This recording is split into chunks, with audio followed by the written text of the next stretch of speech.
अस्सलाम वालेकुम। क्या आपने रिजीम चेंज का नाम सुना है? रिजीम चेंज क्या है?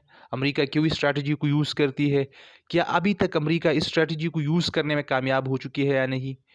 तो इन सब सवालात के जवाबात आज मैं आपको दूँगा फ्रॉम फिलिप एच गॉर्डन की किताब लूज़िंग द लॉन्ग गेम से। तो मेरे साथ जुड़िए रहिएगा और चैनल को सब्सक्राइब करना मत भूलिएगा। आई विल बी बैक सून।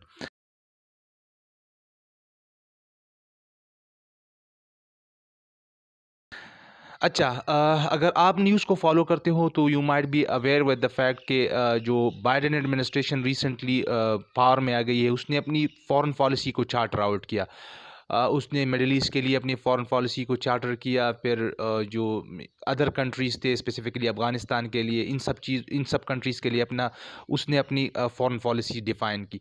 तो अगर आपने ट्रम्प एडमिनिस्ट्रेशन को फॉलो किया होगा तो आपको ये भी पता होगा कि ट्रम्प एडमिनिस्ट्रेशन काफ़ी हार्श था टुवर्ड्स ईरान। लेकिन इस एडमिनिस्ट्रेशन में थोड़ी बहुत ये उम्मीद इससे रखी जा सकती है कि ईरान के ऊपर वो इतना सख्त नहीं होगा। शायद जो बाइडेन का एडमिनिस्ट्रेशन है वो वापस जीसीपीओए में भी आ जाए और इसी तरीके से शांति की उम्मीद रखी जा सकती है। दूसरे कि जो ट्रम्प एडमिनिस्ट्रेशन था इसके काफ़ी अच्छे ताल्लुकात थे सऊदी अरब के साथ, लेकिन इस एडमिनिस्ट्रेशन ने जैसी आती ही उसने सऊदी पर सैंक्शन इम्पोज किए। जो जमाल खशोगी का इंसिडेंट हुआ था जिसको सऊदी गवर्नमेंट ने मारा था उस सहाबी को, इसके बाद ये जो ह्यूमन राइट्स वायलेशन है इस पर काफ़ी स्ट्रिक्ट स्टेप्स ली है बाइडेन ने। तो ये उम्मीद रखा जा सकता है कि पिछली गवर्नमेंट में जितनी हॉक्स थे इसके मुकाबले में इस गवर्नमेंट में जो हॉक्स है वो काफ़ी कम हो चुके हैं।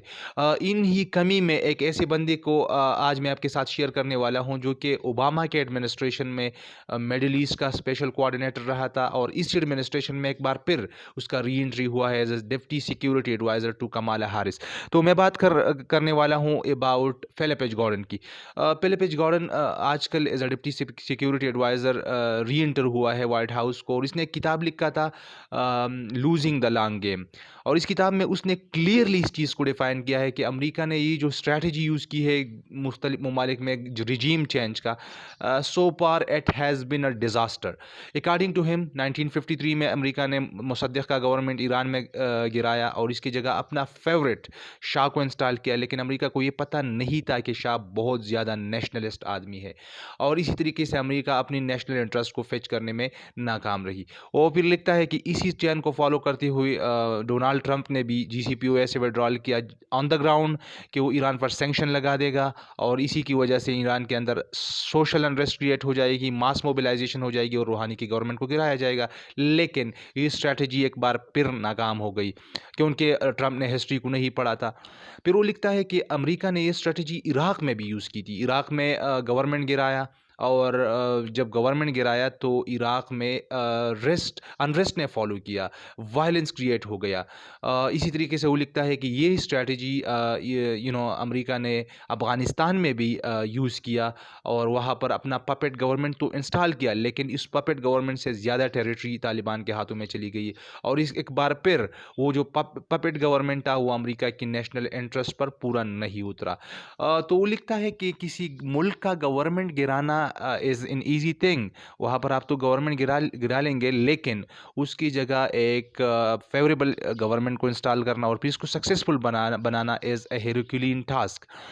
फिर इस किताब में आगे वो अफ़गानिस्तान के ऊपर लिखता है, 2 चैप्टर्स अफ़गानिस्तान के ऊपर इस किताब में उसने लिखे हैं और स्पेसिफिकली उसने 9/11 के ऊपर भी लिखा है कि 9/11 के बाद ये जो जंग था वो इतनी लंबी अरसे तक कभी नहीं चल सकता था अगर अमरीकी पॉलिटिशियंस और ये जो जनरल्स है वो अवाम को झूठे के साथ झूठेबाजी नहीं करते। साथ में उसने मिडल ईस्ट पर भी काफ़ी प्रोफाउंडली लिखा है। वो लिखता है कि अमेरिका ने ऑन एवरेज वर्ल्ड वार 2 के बाद हर डिकेड में मिडल ईस्ट में हर डिकेड में एक गवर्नमेंट गिराया है।